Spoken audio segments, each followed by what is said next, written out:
Peter, I just want to know why people have such a hard time realizing what this movement is all about.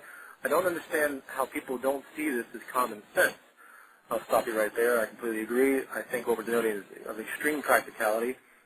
He continues, or she continues, I think people might have psychological barriers set up and just automatically reject this idea, which is so upsetting because they can't see how we can all be free and rid of the mindless jobs that we all need to survive today. I'll stop you right there. I couldn't agree more. Psychological barriers and ego identifications are extremely powerful. And not only the mindless jobs, but the overt, absurd atrocities of our society. It's not just we want to not have to work or something like that. That's not it at all.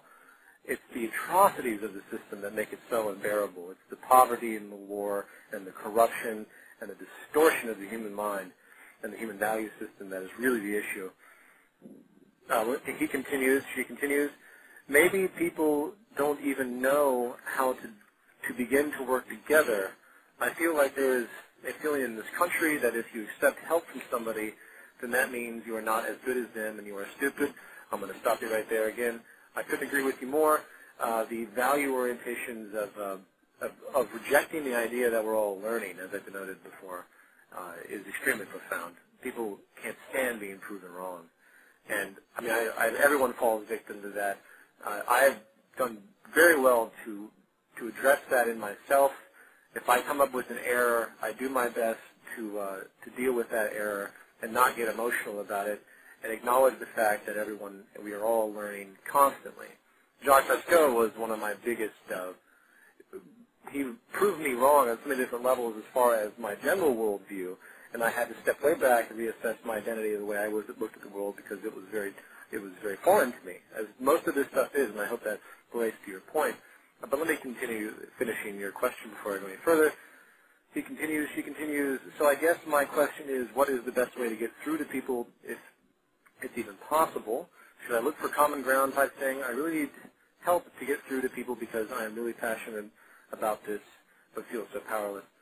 Well, common ground type thing, as you know, is certainly the best way to go about it. You want parallel values to come forward.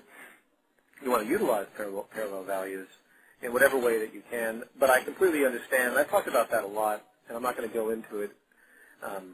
Well, okay, very quickly, if you were to talk to someone who was a Nazi, you wouldn't talk about equality.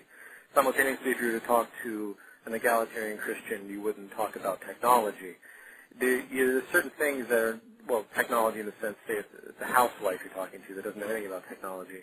It might be difficult to relay that information, while the Nazi might have a more technical background. So you have to find common ground as best you can when you address people. Ultimately, you just have to really try to get them informed on the most simplistic level possible. And people always ask me this question. I kind of come up with something new to say. In my general experience, when I talk to people about this stuff, I can usually get them to a point where they start to ponder it. And that's really where you want to stop. You don't want to give them directives and say, this is this and that's that. You want to say, well, consider this, consider this, consider this, and consider that. And eventually you'll see a question mark go off in their mind. And that's really where the ponderance, that's really what you want. You want them to begin to ponder what you're describing. That's the best thing I can suggest to you, but I understand your frustration. You got to give them the information. I'm constantly trying to put out as much information as I can. Show them the lecture, show them the economic system and what it is, show them what it produces, show them all the information. That's all I can say. You just have to do your best and be creative about it. Take different routes with different people.